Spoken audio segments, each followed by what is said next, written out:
everybody good? Seriously. I need help. I need love. You know what I'm saying? Is everybody good? Yeah. Oh, there we go. Come on. Amen? Wow. Thanks, Dylan Ball. See, Dylan knows. When you've been in like Penty circles your whole life, you just know all the words. There's come on. There's yeah. Can everyone give me a yeah? Yeah. So even if I haven't finished the sentence, just say yeah. That's kind of how we normally roll. There we go. Come on. It's true. It's good. Preach it. Oh, man. Wow. See, I knew you were all Penty. I knew every single one of you was a closet Penty the whole time, and you want to be like this, and you know it. Hey, let's pray, and then we'll get into it. God, we thank you for your word. We thank you for just the stories that we can read. These stories aren't just these made-up fictional stories. These are real stories. These are real people experiencing real things. We see interaction between real people and a real God. And so this morning we pray that as we read and as we go through the story, that we would not just see this as something that is abstract and far away from us, but we would look at it and say, how can we engage the story? What does it show us about our life and where we are and how we experience God and how we view God? And Lord, we pray that you would just speak to us through it. In your name, amen. Awesome. Well, if you are new, we've been going through a series called The Story of God. So we're literally going through the whole Bible. It's going to take us about 1,400 weeks, but we will get there. Okay, actually it's only 12. So because we've broken it down to 12, that means there's all these little subparts of the story which we're going to miss.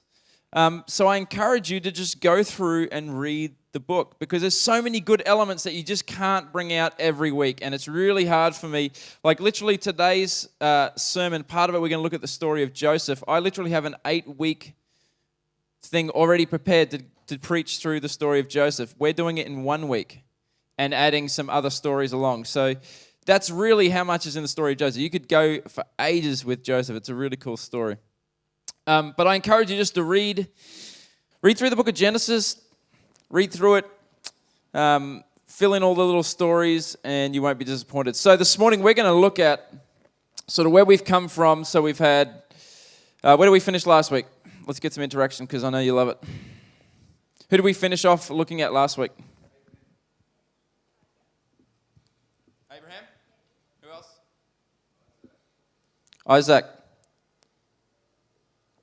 Okay, so we saw the struggle that Abraham and Sarah had all those years to be able to produce a child after God had promised them that they would have this blessing coming through their line and through their seed. And eventually, after all this time, we see Isaac gets born, and then we see that God tests Abraham to see whether he was going to make Isaac his God, whether he was going to make Isaac his number one. And Abraham comes through the test in flying colors. And so we sort of finish off on this high. But it doesn't go too long until we get problems. And this is what you see through the story, is that we kind of go good, and then we go bad. And then we go good, and then we go bad, and then we go good. And anybody, is this your story? Okay, all of us, right? This is our story. We love Jesus. We love God. We're so excited. This is so awesome. Then we go bad, and then we forget God. We walk away from God. We don't trust God. And this is the human life, right? This is us. So we're going to start in Genesis 25, 21 to 28, and we're going to see some cool stuff about Isaac. It basically says this in 21. It's talking about how he's married this woman, Rebecca, and she also can't conceive and have kids, so they're going through a similar problem that his parents went through. And verse 21 says, "And Isaac prayed to the Lord for his wife because she was barren. And the Lord granted his prayer, and Rebecca, his wife, conceived.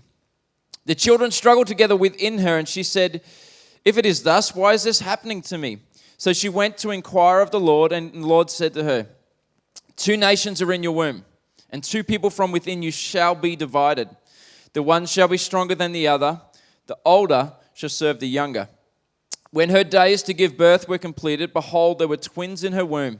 The first came out, this is funny, red. What was he? Oranga. Okay, so the first one comes out, Oranga. I love that because that fits with the Australian story really well. The first one is an absolute ranger. Okay, I'm a ranger. I've got a beard thing going on a little bit, and now that I go to school, all my ranger students are like, he's one of us. And so I'm getting a lot more fist pumps going on because they're like, we didn't know you're one of us. And so it's so good. Like being ranger it's cool because it means you're a legend. And I'm like super ranger here, eh? My wife loves it. When she sees the rang, she's just like, yes, yes. Let me smell it. It's beautiful. Okay, so first came out red. All his body like a hairy cloak. So he's red and he's really hairy. Okay, he would have made it in this 21st century. No waxing going on there. This guy's just, hey, I'm a man and I'm a red man. Okay, so they called his name Esau. Afterward, his brother came out with his hand holding Esau's heel. So his name was called Jacob. And Isaac was 60 years old when she bore them. When the boys grew up, Esau was a skillful hunter, a man of the field.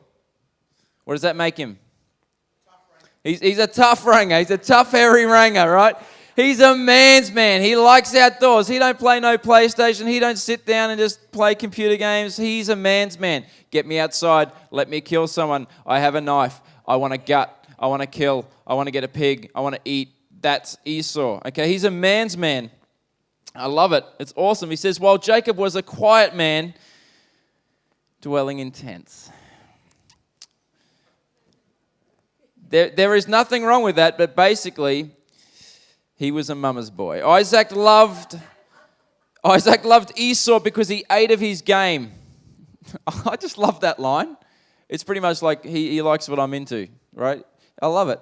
But Rebekah loved Jacob. And so what we see to start off with, there's this deal. These guys, again, are barren for 20 years. 20 years of struggle. We don't really see it in the story, but it's 20 years. And then Isaac is praying to God, and God says, you know what? I'll answer that prayer. She has twins, and God comes to her and says, hey, listen, I need to let you know something, because she's like, what's going on the inside? And God's like, there's going to be a struggle between these two. The older is going to serve the younger, okay? And so we see from the beginning that this man of God, this Isaac man who trusts his dad, who trusts God, is praying. By the end of this little passage, we already see that there is a rift between him and his wife.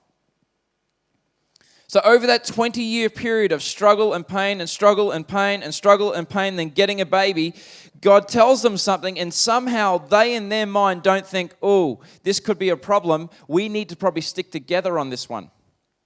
And so Isaac, he loves his boy, and Rebekah loves her boy. And something's gone wrong. Carly and I always joke about how we have favorites, right? But that favorite depends on the moment. So pretty much our favorite is whichever one is not naughty right now, that's our favorite. We love you, okay? But the reality is we don't have favorites, right? We don't favor one kid more than another.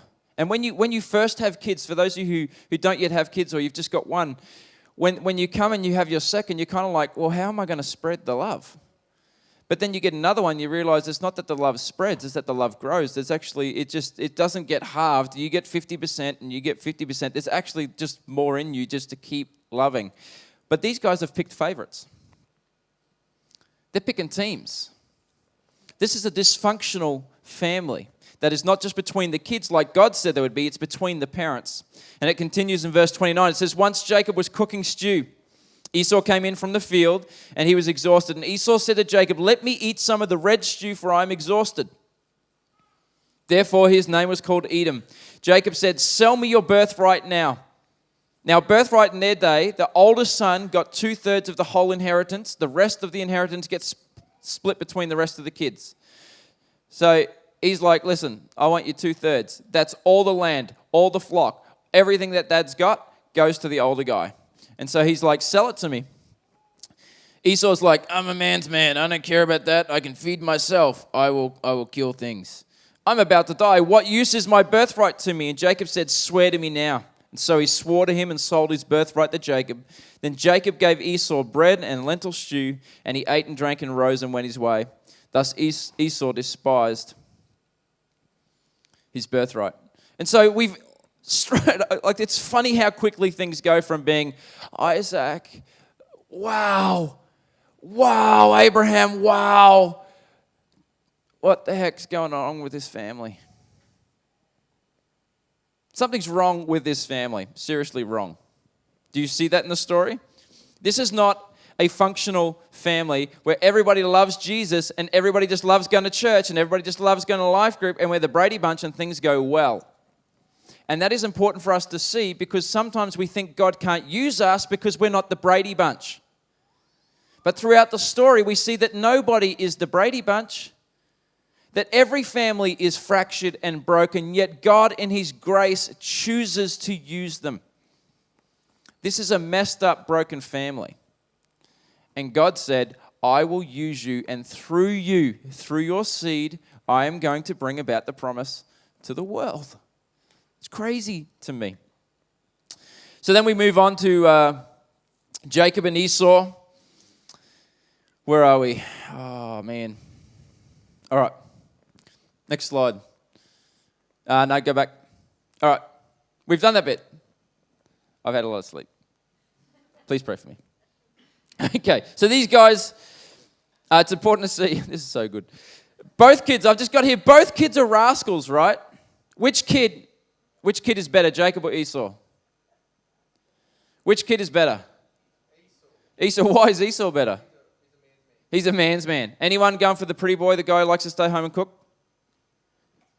Okay, yep. Okay, so we've got a few ladies down the back who are like, yeah, I'm terrible at that. That would be great, actually. That would really be helpful. Okay, because I suck at that.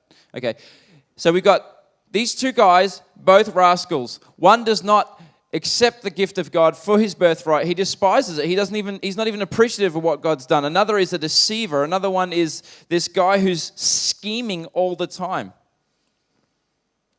So who should God choose? Neither.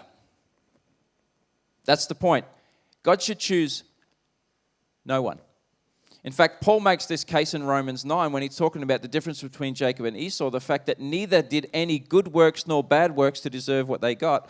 It was God who chose to Jacob. Not based on the fact that he'd stored up all of his good deeds and God was like, let's pick teams today. Let's pick teams. I pick Jacob. God didn't look from like eternity past into the future and go, I know, Jacob's going to be holy. He's going to have a lot of faith. I'm going to choose him. God just went, I'm God. I choose Jacob. And he chooses Jacob because God is gracious. God has the right to choose no one. God has the right just to go, hey, you're like, boom, Jesus is here. It's all done. It's all finished. Does he not? Like, when I read the story, I'm thinking that's what I would do. I would probably have said, you know that deal about the flood that I made? Yeah, we're scrapping it. Forget that. We're starting again with another flood. But he does not. God chose Adam. God chose Noah. God chose Abraham. God chose Isaac. And now God graciously chooses Jacob. Romans 11:9 says, but if it is by grace, it is no longer on the basis of works. Otherwise, grace would no longer be grace. Grace literally means unmerited favor. Nobody gets chosen because of them. No one. We only get chosen because God is gracious. And if God chooses for you to be a person who's out there doing crazy awesome ministries and growing a huge church, or if God chooses you to be a person who's just faithfully being a husband and a wife at home who's working a job and feeding their kids and trying to serve you and love your neighbor the way that you do, what does it matter? God is God and God will choose. So the story goes on in Genesis 26. We see that God comes back to Isaac. He reinstates the promise that you're going to multiply through you. Your descendants are going to be blessed. But we see a famine. Famines are all through the story. And God tells him to trust me. I don't want you to go down to Egypt. Trust me. And immediately after that, we also see that when he comes to this place, Gerar, he literally has nearly the exact same language as his father, where he says to his wife, hey, I'm going to call you my sister because you're beautiful, and if they think you're my wife, they're going to kill me. So like father, like son. You see this throughout the story. The same sins that fathers and mums are having are influencing the children, which is a big warning sign for me as a dad. And Carly and I sit there all the time just going, how bad are our children going to be? Oh, we are so messed up. And one of our favorite prayers is like, see this crapness? Just let there be a gap. And don't let this pass on. But the reality is there's a weight of being a parent which says, listen, I don't have to change for me. I need to change for them. Because they will inherit my stuff. My anxiety, they will learn to be anxious. My gossip, they will learn that that's how you talk about people in the home. You gossip about them. All of my stuff, they will get. And then we see Isaac blessing Jacob in Genesis 27. Isaac is old. He's hungry. And rather than thinking about his kids, he's thinking about himself. This is the crazy thing to me. At the beginning of his life, he's holy, he's trusting, he's filled with faith. We see him praying all the time. And now at his old age, he's like, you know what? I'm starving. All I can think about is myself. So Esau, can you go and get me some food, cook it up for me and bring it back, and then I'll bless you because I don't know how long I got. He's not thinking about his kids. He's not thinking about anything but himself. And it's sad. Rebecca overhears it, and she sends out Jacob to get some of the flock and to bring it so she could cook it up for Isaac so that he can pretend to be Esau to get the blessing. Okay. Now, what did God say to Rebecca would happen? Who did God say to her would serve who? Okay, God said the older is going to serve the younger, right? Now, who's Rebecca's mother-in-law? What was her name? Sarah. Okay, Sarah. Now, Sarah was given a promise, and did she go and sort of orchestrate by her own means to make that promise happen? Yes. Rebecca's doing the exact same thing. Like mother, like daughter. She's like, well, I can't trust God with this, so I need to connive, I need to scheme, I need to work out a way so that he can get the blessing. God didn't say you needed to get it through the Father. He said he's going to be this. It's just the way it is. It's going to happen. Trust me. But she's like, oh, well, hang on, this is going to happen. We don't know how long he's got. So, son, can you imagine doing this with your kids? Like, I'm going to pit you two against each other. Scheming. Go and get me this, and then we'll pretend like you're going to be Esau and you can go in there and get the blessing. So she does just as her mother-in-law did. Jacob's a little bit smart. He's like, well, hang on. He's a ranger and a hairy one. I'm not hairy. I'm not a ranger. So she's like, well, this animal, we're going to put it around you so you're going to feel all hairy. You're going to feel like you're a man's man, because he's not. He's a pretty boy who's pretty much just doing the whole manscaping thing. He's beautiful. He shaves. He waxes. He doesn't have a monobrow. He's got two going on. You know what I'm saying? Esau's like, I don't care. I am mono. Hear me roar. He doesn't mind. Okay, he's fine. And so they do this whole thing. And they scheme their father. They lie to their father. And then Isaac, we see he blesses Jacob. As he does that, Esau comes home. He then brings and cooks up the meal, brings it into his dad. And his dad's like, who's this? And he's like, it's Esau. And then his dad's just literally angry. At the end of his life, we see him just angry and frustrated that his son would lie to him and cheat him. The interesting thing is that Rebecca was involved in some evil scheming, which destroys her family, and later on we see it even destroys her own soul. Yet in a strange twist of divine grace, she's also participating in God's plan. In amongst her crap, in amongst her evil, the sovereign hand of God is still working to bring about good. The brothers are both terrible, yet despite their brokenness, despite their family dysfunction, God's faithfulness is seen through it all to keep the promise and fulfill his plan of bringing blessing through the seed. You have to see this in your story. You have to see this, because if you don't see it in this story, you will not see how it can be possible in your story, because some of you think God can't use you because of your mess. And somehow you think your sinfulness is greater than God's redemption. That your fractured, broken state is too much, and it is more sovereign, more powerful than a redeeming, restoring God.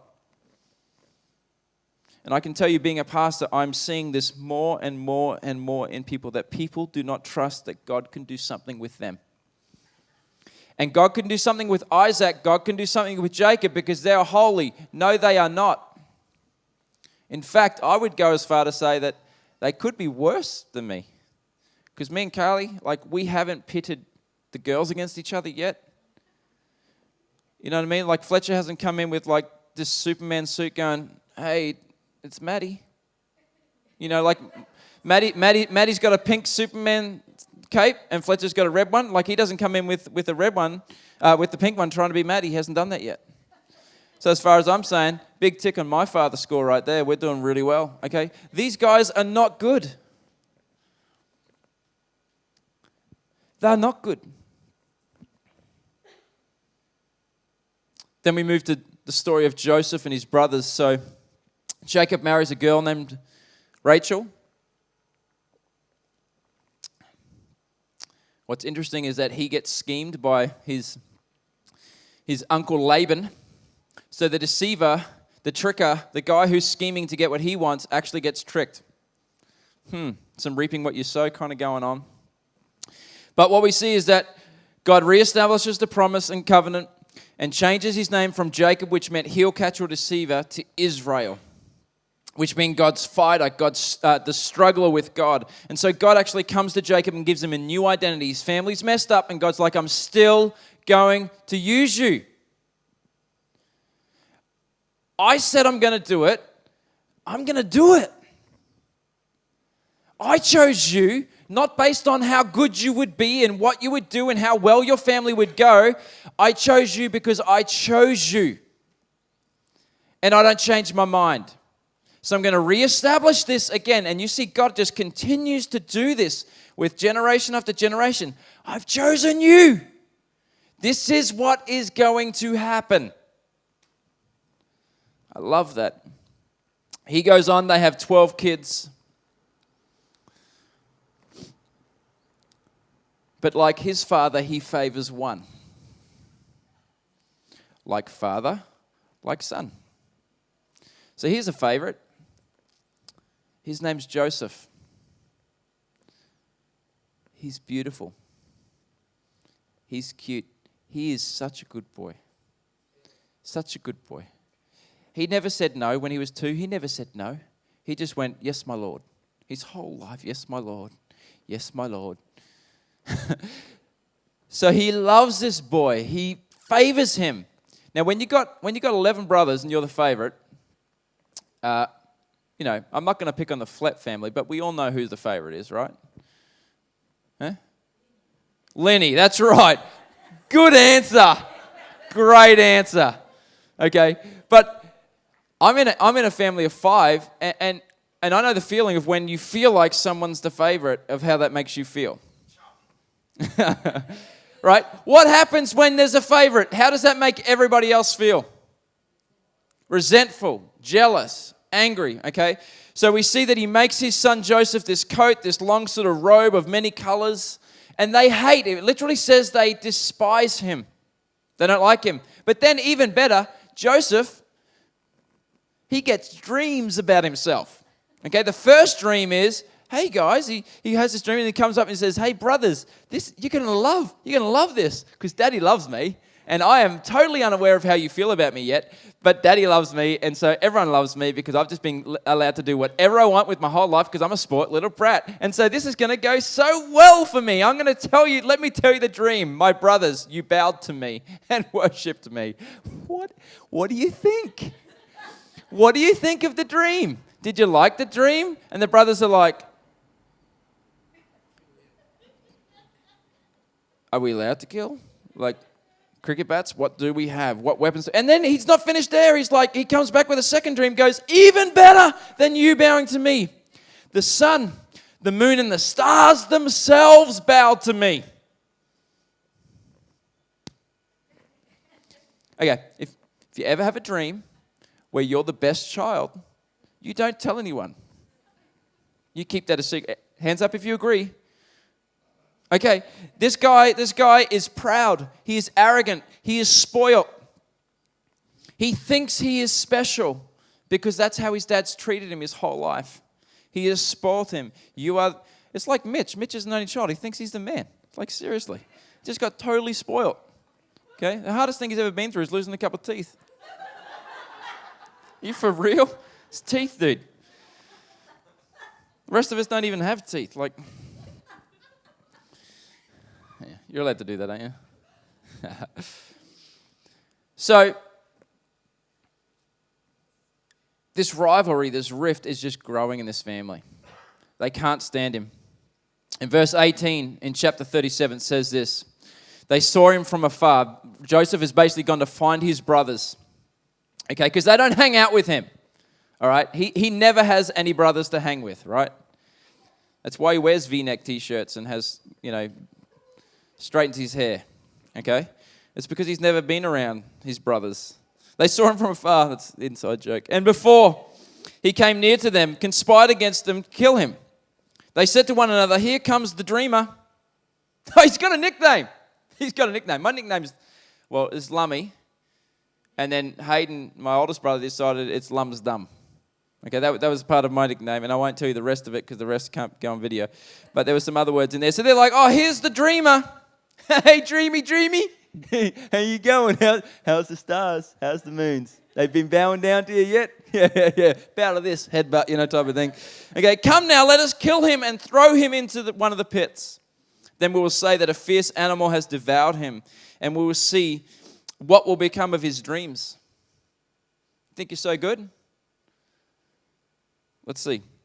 But when Reuben heard it, he rescued him out of their hands, saying, "Let us not take his life." And Reuben said to them, "Shed no blood, throw him into this pit here in the wilderness, but do not lay a hand on him, that he might rescue him out of the hand to restore him to his father." So when Joseph came to his brothers, they stripped him of his robe, the robe of many colors that he wore, and they took him and threw him into a pit. The pit was empty and there was no water in it. Then they sat down to eat. I love that. Just chuck him in there. Who's got the snacks? Who's got the sandwiches? Who's got the beers? Yeah, sit down. This is great. This is awesome. Like, he's in there screaming, let me out. Why don't you dream yourself out? This wasn't a part of your dream, hey? You didn't see this in your dream. Way to go, dreamer. Then they sat down to eat, and looking up, they saw a caravan. I like that, it's a caravan. I don't think it was really a caravan. Like, I'm pretty sure they weren't invented.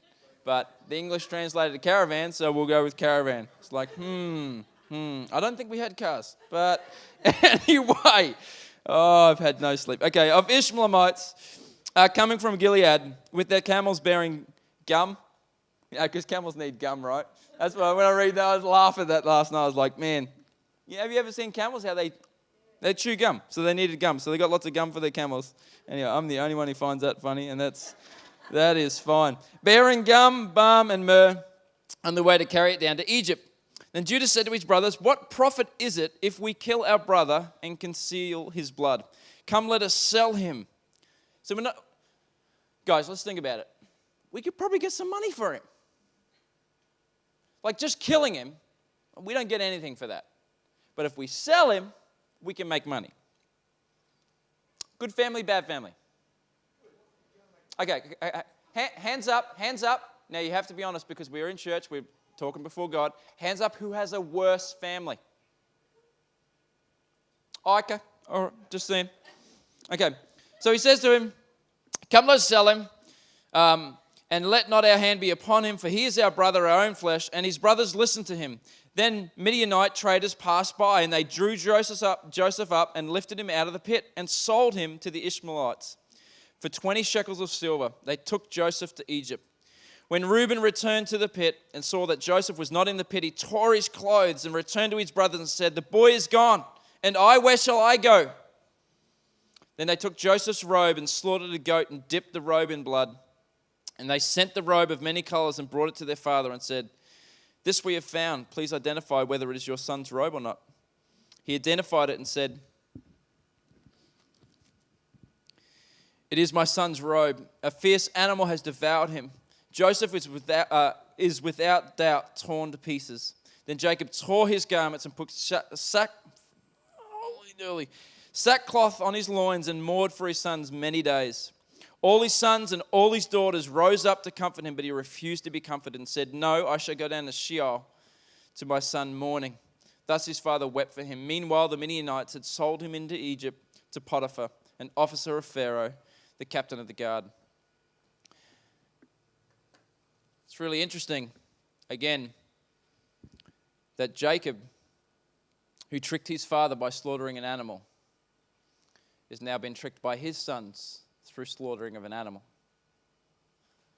Like father, like son, you will reap what you sow.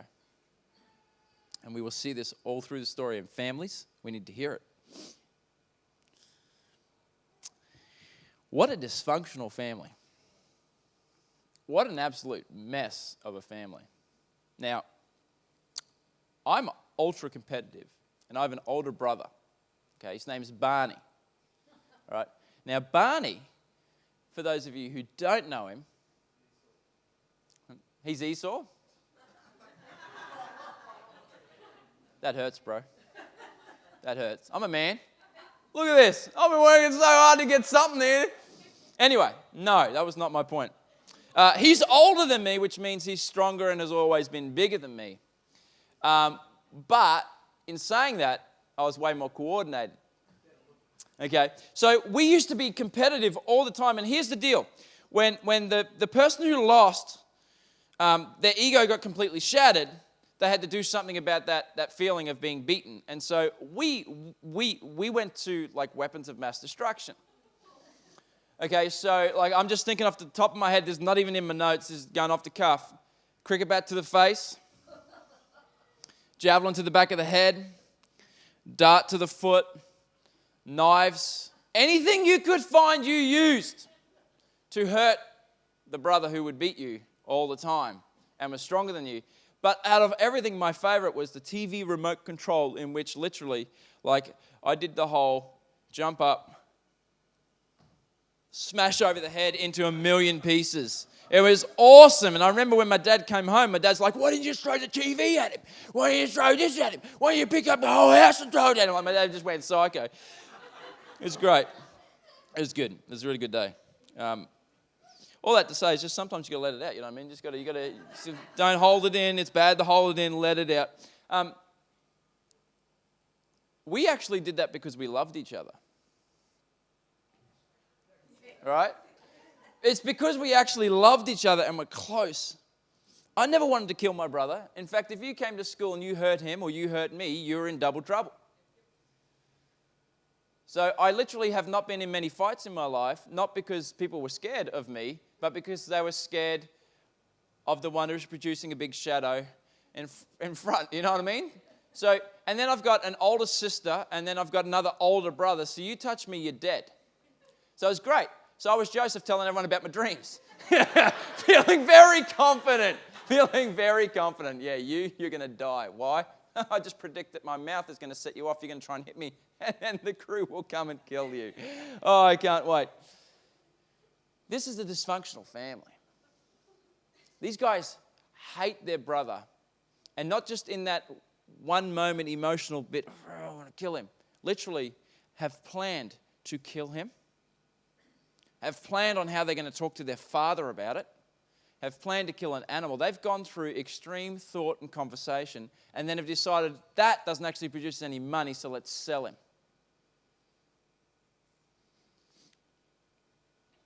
How's Joseph going? What is Joseph feeling?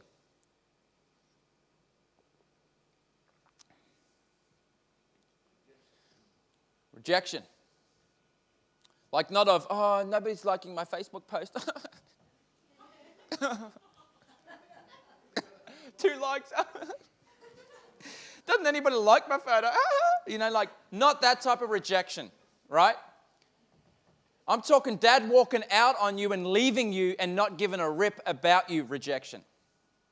I'm talking absolute abandonment, like I don't love you, I don't care for you, I am not going to provide for you, walk out, leave you, and never talk to you again. That type of rejection. Abandonment. Abuse. Betrayal. The very people who are supposed to love you are betraying you.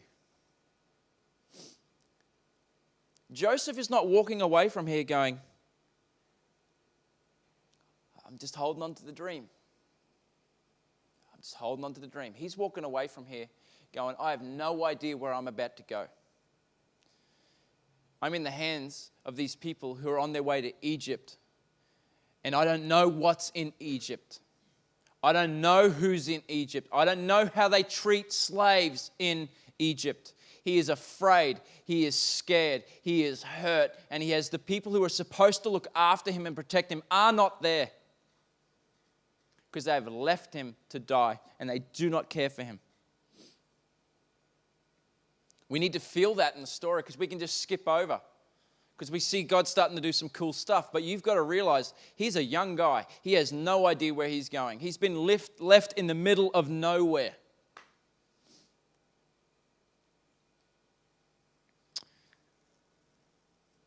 And he gets taken to Egypt. Potiphar buys him. And chapter 39:1 says, Now Joseph has been brought down to Egypt, and Potiphar, an officer of Pharaoh, the captain of the guard, an Egyptian, had bought him from the Ishmaelites, who had brought him down there. What's the next line? The Lord was with Joseph, and he became a successful man. Notice the order. Please notice the order. The order is not he became a successful man, so the Lord was with him. It's the Lord was with him, so he becomes a successful man. We need to see that in the story. And he was in the house of the Egyptian master. His master saw that the Lord was with him and that the Lord had caused all that he did to succeed in his hands. So Joseph found favor in the sight and attended him. And he made him overseer of his house and put him in charge of all that he had. From the time that he had made him overseer in the house and over all that he had, the Lord blessed the Egyptian's house for Joseph's sake. The blessing of the Lord was on all that he had in house and field. So he left all that he had in Joseph's charge, and because of him, he had no concern about anything but the food he ate. Now, I remember hearing about Joseph. I've been taught my whole life that Joseph was a good guy, and he was a really faithful guy. But when you read the story, we cannot miss the fact that God was with him first. God is blessing him. God's hand is on him. God is organizing and orchestrating something for him. It's not just that Joseph was this guy of integrity and this guy who never did anything wrong and he's this holy guy, because he's not. He's a proud, arrogant young man whose family have hurt him, rejected him, abandoned him, and he's afraid of everything that's to come. The story continues. Potiphar's wife tries to seduce him a couple times. And he literally, on the last time, he runs away. He's had a shower, he's come out, he's got his towel, and literally she's like, and then he runs. Okay, I'm not trying to be rude. He runs completely nude. First nudie run we ever see in the history of humanity. It's in the Bible. That's why they're okay occasionally. Okay, I'm only joking, people. Calm it down. Okay, and she gets the towel and then she falsely accuses him of rape. Okay, so it's gone really bad. Don't know what's going to come. Go to the 2IC, basically, this chief guy's house. He kind of wants to use me as a slave. He buys me as a slave, and then things start to go well. And just when it goes well, now I'm going to get falsely accused of something I would never do. And she lies. And like any man, if your wife come and told you something that another man did, you don't even question that man. You go to destroy that man. You know what I'm saying? No one ever thinks that your wife's crazy, right? You're just like, you do what? Boom, boom, boom, boom. Smash. Headbutt. Bang, bang. Hey, dude. No, my name's not Bill, it's Bob. Oh, sorry. Okay, let me go find it. Right, that's how we roll, man. That's how we do it. We just like, boom. So he's like, all right. Puts him in jail. And says, that's it. Done. Over. All that favor. All that blessing. Like, what was that for? It was going so well, wasn't it? It was going really good. Well, Joseph gets put in prison. And Pharaoh has put a couple of other people in prison. And while he's in prison for a little while, the prison guard actually starts to like him. It says he has favor with the prison guard. Now, the prison guard does the exact same thing that Potiphar does, where he's like, hey, listen, you're doing really great at this. You be in charge. And so these two dudes, there's a chief cupbearer. Chief cupbearer's deal is he drinks and tastes food before the king does, so that if there's poison, who dies? He does. And there's a chief baker. Now, the Pharaoh has put them in. It doesn't tell us why he put them in there, but I guarantee you someone died from poison. Because we've got the guy, the chief cupbearer, and we've got the baker, the one who's doing the food. So someone's died. Pharaoh is not happy about it. Pharaoh's put these men into this prison to basically go, we're going to work it out, and until we work it out, you guys are going to live in this jail. And so they're in jail, and they have a dream. Both of them have a dream each. The cupbearer comes to Joseph. He's struggling. He's, oh my goodness, what does this mean? And Joseph's like, oh, I'll interpret it for you. So Joseph interprets and says, in 3 days, Pharaoh's going to reinstate you to your position of chief cupbearer. The other guy's like, well, that's amazing. Here's my dream. He tells him his dream. And Joseph's like, in 3 days, you're going to get hanged. Not good. Not good. I don't believe you're a dream interpreter at all. So it goes not so good for that guy. And literally we see that 3 days later, Pharaoh brings the men out. He brings them before everybody because they've had the case. They've kind of looked at all the evidence. And the cupbearer gets reinstated. The baker gets killed. But when Joseph was talking to the cupbearer, he said, remember me, please remember me. Tell Pharaoh about me and why I'm here, because this is unjust and this is who I am. And the guy says, yeah, I'll definitely tell Pharaoh. But the text tells us that when he goes back to Pharaoh, gets reinstated, he forgets Joseph. Once again, he is forgotten. Once again, he is abandoned. Once again, he is rejected. Once again, he is left alone in this prison cell for something he has not done. And so every time it seems that things are going to go well, they go bad.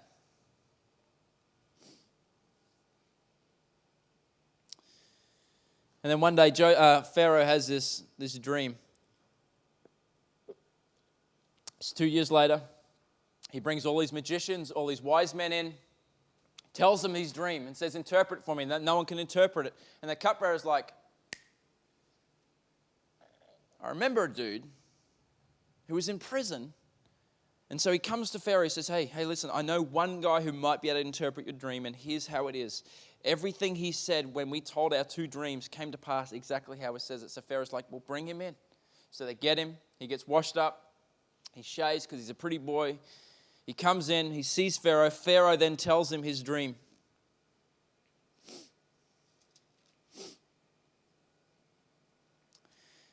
Verse 14 of 41 says, then Pharaoh sent and called Joseph and quickly brought him out of the pit.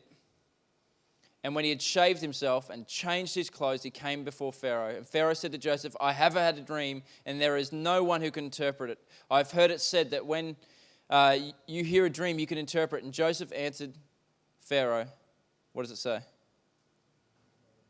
It is not me.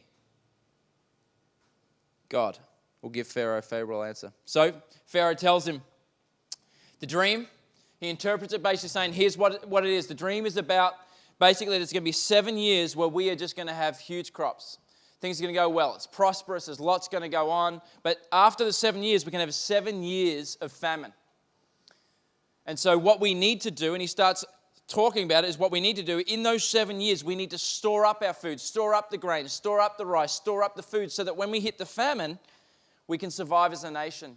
And so Pharaoh's like, man, this is great. This is awesome. And literally goes, you're in charge. Now, I liken that to when some of you go, hey, I've got this really great ministry idea. Can we do this? Yep, we can. You do it.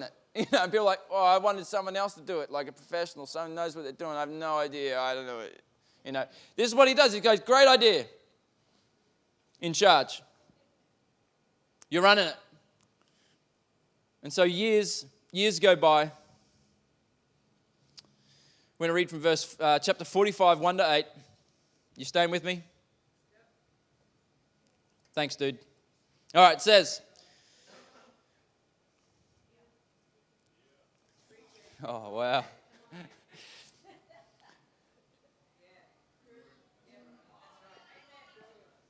Glory. Wow, that's hyper penty, that is. Glory, it's coming back. So the famine stuff happens. Famine starts spreading everywhere. People start coming to Joseph saying, hey, we got no food. And they start opening up the storehouses and saying, okay, here it is. You can buy this. We can look after you. But people start coming from all over the world. Literally says all over the earth because there was famine everywhere. And so what eventually happens is that his father sends his brothers back to go and get some food because they are dying and they are starving. And this is his first encounter with them. It says, then Joseph could not control himself before all those who stood by him. He cried, make everyone go out from me. So no one stayed with him when Joseph made himself known to his brothers. And he wept aloud so that the Egyptians heard it, and the household of Pharaoh heard it. And Joseph said to his brothers, I am Joseph. Is my father still alive? But his brothers could not answer him, for they were dismayed at his presence. So literally, even before this, they've come to him once, and he sent them back, and he was harsh on them. He didn't reveal himself to them. But the second time when they've come back, he's like, I can't control it anymore. I have to tell them, it's me. And they're seeing him. Listen, these are the people who hurt him the most. These are the people who betrayed him, tried to kill him, eventually sold him. Look at his compassion. So Joseph said to his brothers, come near to me, please. And they came near, and he said, I am your brother Joseph, whom you sold into Egypt. And now do not be distressed or angry with yourselves because you sold me here. What is the next line? For what? For God sent me before you to preserve your life. For the famine has been in the land 2 years, and there are yet 5 years in which there will be neither plowing nor harvest. And God sent me before you to preserve you a remnant on the earth and to keep alive for you many survivors. So it was not you who sent me here, but God. But God. He has made me a father to Pharaoh, the Lord of all his house, and rule over all the land. So this dream which he had, in which his brothers would come to him and would bow down to him, was not one of worship, but one of actual desperation and need of saving. It wasn't you are bowing down to me to worship me as king, as you are bowing down to me, say, can you give me food, because we will die without food.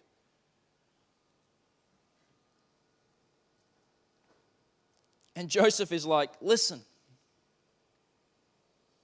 this was all God's plan. All of it. So that I could come all the way to Egypt and be put in all these different... The rejection, the false accusation was God.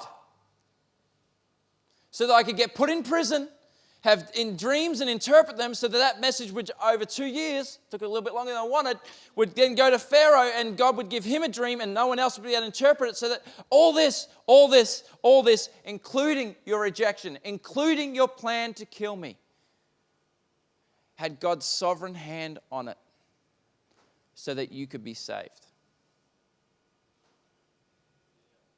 Like that, is that mind-blowing to you? See, because often we give God credit for the blessing and the good. We do not give God credit. We get angry at God, or we don't even see the hand of God in the suffering, in the pain, in the family dysfunction. The beauty of this story is it tells me that no matter what we go through, God is in it. Somehow, some way, I don't understand it, but God is in it.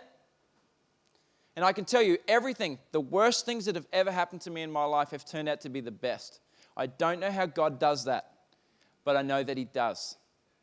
For God, He works all things together for good for those who love Him and called according to His purpose. God will use everything and anything to bring about His purposes, including your pain. including your problem, including your suffering.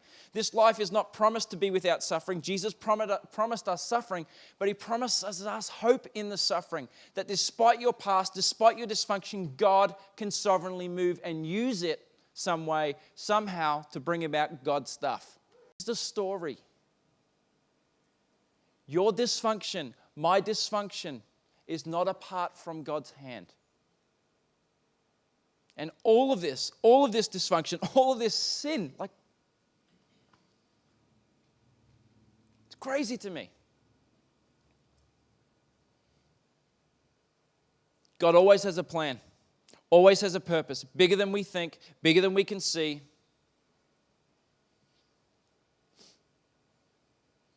This is a story of redemption. This is a story that tells us God can redeem anything.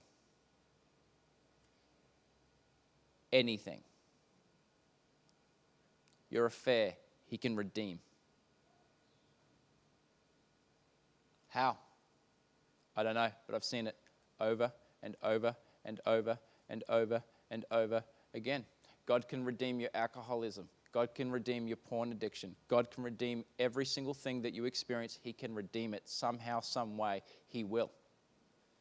Because he's a redeeming God who says, you know what? Satan doesn't have the last laugh. I do. So I'm going to use the very thing he wants you to do, which is evil, to be the very thing that brings about the good. And we ultimately see this in Jesus Christ, right? Satan's greatest plan to beat God was God's greatest plan to rescue the world. Satan's greatest plan of separating humans from God was to try and kill that God and get the humans to be the ones who kill him. Yet in the fact that we killed God is the very thing that actually leads us to now walk with God. It just blows your mind. How can this be the case? You can't do anything worse as a human being. Can you? Is there a bigger sin? Like if we're going to categorize sin, I'm pretty sure killing God ranks the highest. I'm pretty sure that's worse. I'm just going to say that's probably worse than everything else. Yet, it's the greatest sin we could have ever done. You can't say that. I know, but that's how it works. The worst thing as human beings that we have ever done as a race and as a people is to kill God. Yet that is the best thing we ever did. Because that very act had the hand of God's sovereignty over it, where God said, that's actually my plan. What do you mean it's your plan? Like, that's his plan. All along, he was saying, there's a seed, and through that seed is going to bless the whole earth. The only thing that has blessed the whole earth is that Jesus Christ came from heaven, died on the cross, took our sin, bore the penalty of it, died, resurrected, and gave us new life. He's the only one who ever blessed anyone, really. You read through the story. We all suck. He's good. And through him, everybody gets blessed. Do you see that?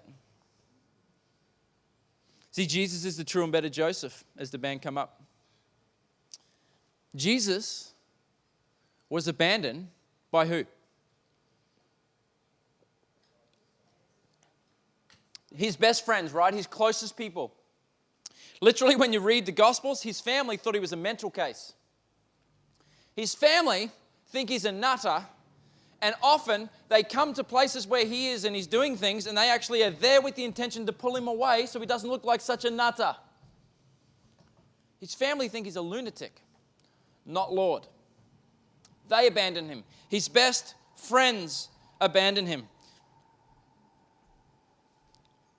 Was Jesus sold for money? Yes. Right? He was sold for money. He was... It's crazy to me. He was rejected, betrayed. He was falsely accused, set up and sold for money in order that he may experience the ultimate penalty of death, even death on a cross. Though through all this, Jesus did not sin. He did not react in anger. He didn't seek revenge, but rather he received favor with the king, sitting at his right hand. And in that position of power, he uses his power to actually forgive and save those who abandoned, rejected, abused him. Jesus is the ultimate Joseph. Jesus is the one who has been ultimately abused and rejected and abandoned and left alone to die for something he never did. And yet when he comes into power, he uses that power to forgive us, to restore us. This picture of Joseph is trying to point us to something for these guys in the future that would come, which would be the ultimate fulfillment of the story of Joseph. Joseph is pointing us to Jesus. And this should encourage us. Because that means we can be forgiven. Some of you got sin here today.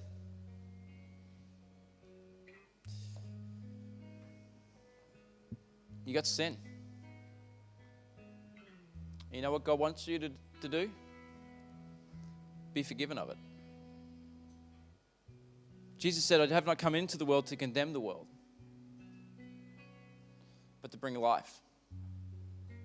So the weird thing about sin is it's so bad, it's so evil. Yet Jesus wants to clean us from it, cleanse us from it, wipe it all away so that we can feel free from shame and guilt and everything that we carry, because sin and guilt and shame is something that we were not designed to carry. And so Jesus went to a cross so we could experience that freedom. And so today, some of you, you're heavy. You got stuff in your life. It may not even be just sin that you've done. Maybe it's sin like Joseph that's been done to you. And God wants to cleanse you from that so that you can walk free from your shame, your guilt, and live for Jesus. And that's what communion is all about. This morning we're going to take communion. We're going to dip some wafers into a thing of juice. And what we're saying is, I've been forgiven. God can use me. My sin, my dysfunction, my family problems, my past does not have to stop me from walking with, being in relationship with a holy God. Because that holy God has done what needs to be done so that we can walk with Him. And our sin can be completely forgiven, completely washed away. The Bible says as far as the east is from the west. That's a long way. So this morning as we sing, as the band lead us, I just want to encourage you, just pray in your head, pray with your mouth, and just ask God for forgiveness and thank Him and walk with Him. And leave your crap here today. Leave your family stuff here today. And let God be the redeemer of your life and your family. Can we sing?